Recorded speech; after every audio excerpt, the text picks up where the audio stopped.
Good morning, good afternoon, or good evening o ng oras natin napanood ang video ito. Welcome sa ating channel, Matuto Dapat, sapagkat ang kaalaman ay isang mahalagang kayamanan. Sa oras na ito, pag-aaralan natin ay General Annuity. Okay? So, we discussed already the simple annuity and the deferred annuity. Ngayon naman ay the General Annuity. At ano po ba ito? Okay, this is your Professor, Engineer Eduardo Tapia. At naway may matutunan kayo sa lesson na ito. Kaya keep watching.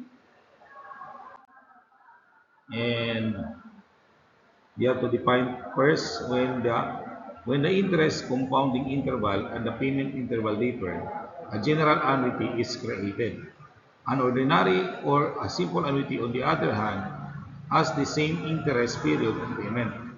The interest rate must be adjusted to fit the payment term before using normal annuity calculations because the payments are usually equal, periodic, and made over a certain period of time.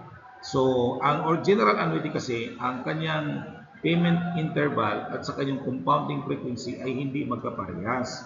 So, kailangan ma-convert natin yung interest doon sa conversion period na yon. Halimbawa kung quarterly yon, tapos ang payment ay monthly ka nagbabayad, pero ang compounding period kasi ay quarterly. So kailangan ma-convert natin kung yung rate na to na compounding quarterly ay gawin natin doon sa monthly, no? Dapat maging sa compounded monthly. Okay? So mayroon naman tayong computations on the exchanging rates, no? So pwede rin naman gamitin natin yung para natin yung convert yung rates. Pero para mas maintindihan natin, ganito gagawin natin. Now we have to review first the ordinary annuity. That is the periodic payment was made at the end of the payment interval. Okay? So the same lang din ang ating formula using the ordinary annuity in terms of the future value and the present value. Okay, now we have the conversion period ng I from the given rate, no, compounding period divided by the compounding frequency raised to k, okay, minus 1. And then that is again our at ibig sabihin, yun yung mga pangalan ginagamit natin na symbol. Ang S ay future amount of annuity, ang A ay present value, ang T ay time in years, M ay compounding frequency, N, so you have N, you have I, no? So T times M ang N, ang I ay R over M, ang R na no ay nominal rates. Okay, we have K now. Now, the K is the number of compounding periods per payment period. Okay. K is greater than 1 if the compounding frequency is greater than the payment interval. Okay. Um, ang K natin is less than 1 if the compounding frequency is less than the payment interval. So kung halimbawa, nagbabayad ka monthly, tapos, so ibig sabihin, ang N natin doon ay 12. Tapos, ang compounding frequency natin doon sa rate natin ay quarterly, so 4 lang. So, mas maliit yung compounding frequency kaysa doon sa payment o sa payment interval, kaya K is less than 1. Sa K is greater than 1, kapag kabaliktaran naman, ang given naman natin, ang ating compounding frequency ay monthly, compounded monthly siya, pero ang payment natin ay every quarterly o kaya every semi-annually. So, mas maliit yung payment interval, kaya magiging greater than 1 ang K natin. Para maintindihan natin, ito yung ating compounding interval. Palagay na lang natin ito ay semi-annually. Sa isang taon, mayroong dalawang beses na compounding periods. Ito naman ang ating periodic payment o tuwing kailan ka ba nagbabayad. So palagay natin quarterly yan. So ibig sabihin, mayroon kang 4 na quarter na magbabayad, tama, sa isang taon. Pero kailan ang iyong compounding frequency, compounding interval ay dalawa lang. Okay? So, dapat yung magiging I mo dito, okay, yung I mo dito na uh, yung rate mo dito, okay, na ginagamit mo dito, okay. So,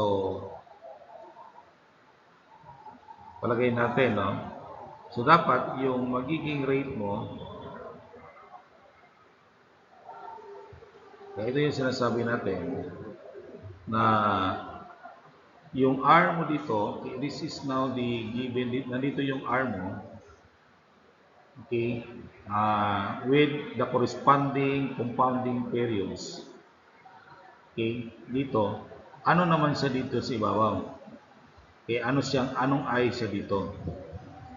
Okay, so dapat makuha natin yung equivalent rates nila, no? Yan. Makuha natin equivalent rates natin doon sa ibabaw. No? Para kung yan ay semi-annually, 6% compounded semi-annually, ano naman siya doon sa compounded quarterly? Okay? So, naintindihan natin. Kung baliktad man, ang given naman natin ay compounded quarterly, okay, diba, 6% compounded quarterly, ano naman siya sa compounded semi-annually? Okay? Example 1. If the interest rate is 6% compounded monthly, how much is the present value and the future amount of annuity of 1,500 pesos payable quarterly for 5 years? So dito, yung ating compounding frequency ay monthly, pero ang ating payment ay quarterly. So hindi sila magkaparehas, no? Kaya kailangan yung rate nito, ang monthly ay mag-convert natin into quarterly. Okay? So ang given natin, ang rate ay 6% or 0.6. Compounded monthly in is 12. Time natin ay 5 years. No? Ang rate, kanya pong periodic payment or monthly, kanyang installment quarterly ay 1,500. Ang R natin ay o R over M, and that is 0.06 divided by 12, that is 0.005. Ang K natin ay 3. Bakit 3? Kasi monthly ang ating conversion period. Ito. So, ngayon, ito ay monthly rate. Kumbaga, kasi dinidivide natin sa 12. So, monthly rate to. So, kada buwan, parang ito yung rate. Okay? Tapos, ang ating payment interval ay quarterly. So, kung monthly ito, ilang bang months mayroon sa isang quarter? So, 3. Kaya K is 3. Ha? So, ganun po ang ating analysis dyan. So, quarterly payment equals 4. So, ito yung sinasabi natin na K is greater than 1 kasi ang kanyang conversion period ay 12. Ang quarterly payment ay 4. So, mas malaki ito kaysa dito. So, ang K natin ay greater than 1. Ang L is 20. Bakit 20? Kasi 5 years lang tapos quarterly naman. So, 5 times quarterly, that is 20 quarterly payments. So, conversion natin. So, I is equal to from 0.06 o 6% compounded monthly, convert natin na yun sa magiging quarterly siya. So, ito po yung magiging formula natin. Ito yung formula, tapos ito yung ating equivalent. Okay, kapag isolve natin to 1 plus 0.06 divide 12 raised to 3 minus 1. So, we have 1.015075 minus 1. So, ang ating Y ngayon, the quarterly interest ay 0.015075. Okay? Ito ngayon ang gagamitin natin para ma-solve natin itong problem. Okay? The solution for the present value. So, you have the same formula. A equals R times 1 minus 1 plus I raised to negative N over I. So, ito 1,500. Lagay natin yung value. Kapag ito ay i-compute natin using the calculator, ang result niyan ay 17.1559521. Ito. Okay, so 17.1559521 times 1,500 will come up, ang atin po present value ay 25,733.93 pesos. That is the present value. Okay, future amount natin, so you have the future amount formula, you substitute the given, okay, using again this I, so yun na yung I natin. So substitute lang natin siya dito, so 1 plus 0.015075 raised to 20, kasi ang N ay 20, minus 1 over 0.015075. So kapag i-calculate natin to, that is 23,140,752. Itong nasa pa ating raise, no? sa ating bracket. Okay? Tapos 1,500 multiply natin. So you come up 34,711.13 pesos. That is the quarterly, yung 1,000 pesos payable quarterly, magiging 34,711 pesos after 5 years. Number 2, the customer pays down payment of 10,000 pesos and 1,600 pesos payable monthly for 18 months for an Acer laptop at the interest rate of 4% compounded quarterly. A, how much is the cash value? B, how much is the remaining liability after 10 months payment? So, down payment 10,000, ang rate natin, ang atin pong R o the periodic payment o the installment monthly ay 1,650 times 18 months, R natin 4%, 0.04. Ang atin pong N is 4 since compounded quarterly. Again, ang compounding frequency hindi po parehas, quarterly ito, tapos ang atin pong pagbabayad ay monthly. So, hindi po sila parehas, no? So, R natin, R over M, okay, that is 0.04 over 4 or 0.01. So, K is 1/3. Bakit 1/3? Kasi, quarterly ito 3 months na eh. Diba? 3 months na siya. So, kailangan i-convert natin into monthly. So, mayroong 3 buwan. Kailangan paatras, no, from 3 months to monthly. Kaya, naging 1 over 3. Okay? Kanina, monthly to 3 months. Kaya 3 buwan ang counting natin. Ito kasi paatras. From bigger number 3 to 3 months, gawin natin siyang monthly. Kaya, kumbaga, i-divide natin sa 3. No? Para maging monthly. So, monthly payment is 12. So, ito yung sinasabi din natin kanina, K is less than 1. Kapag ang compounding frequency ay maliit kaysa interval payment o payment interval natin. So, ang yan natin ay 18 months. So, hanapin natin ang cash value. So, gagawin natin muna, i-convert natin muna, kunin natin yung I na gagamitin natin dito. No? Kasi ito na yung I dyan.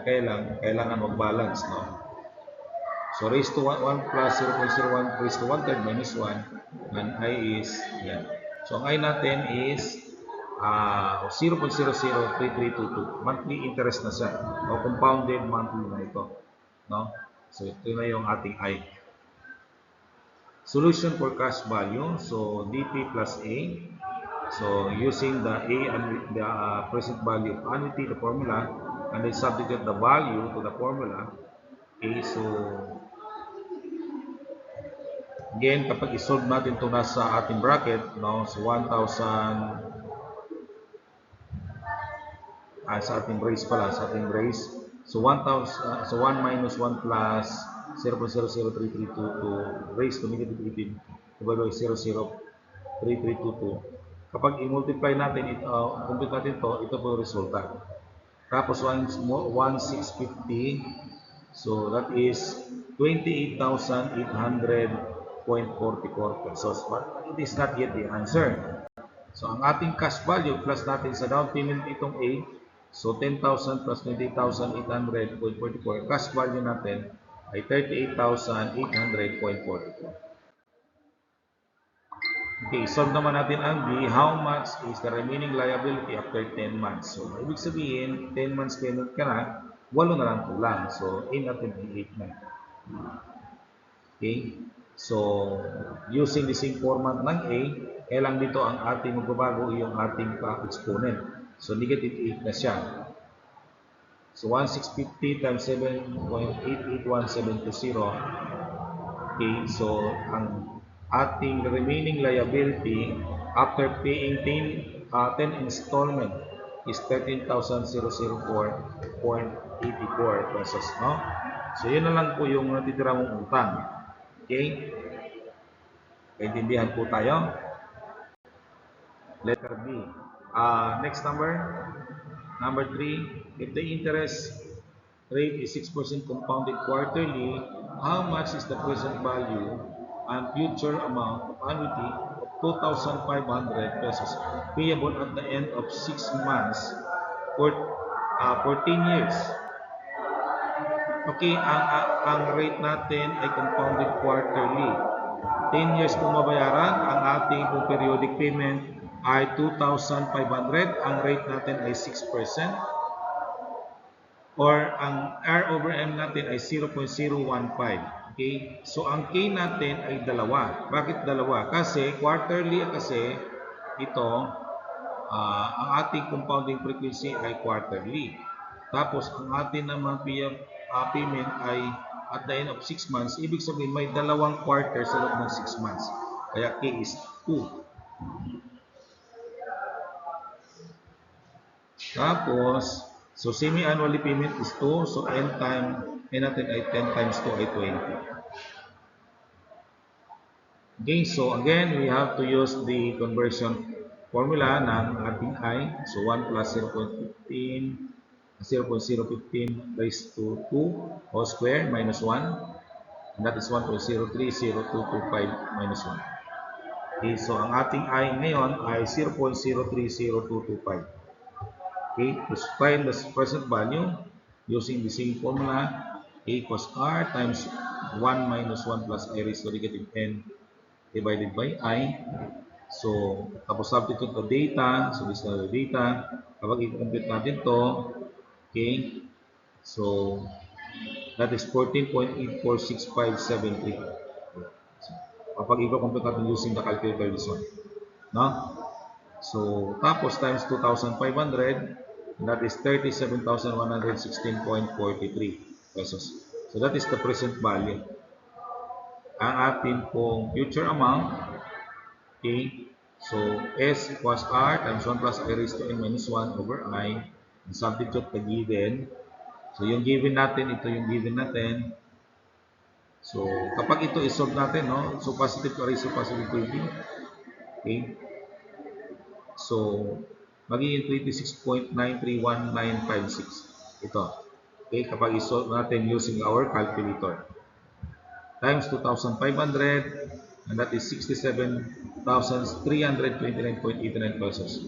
So, this is now the 2,500 payable semi-annually will become 67,329.89 pesos after 10 years.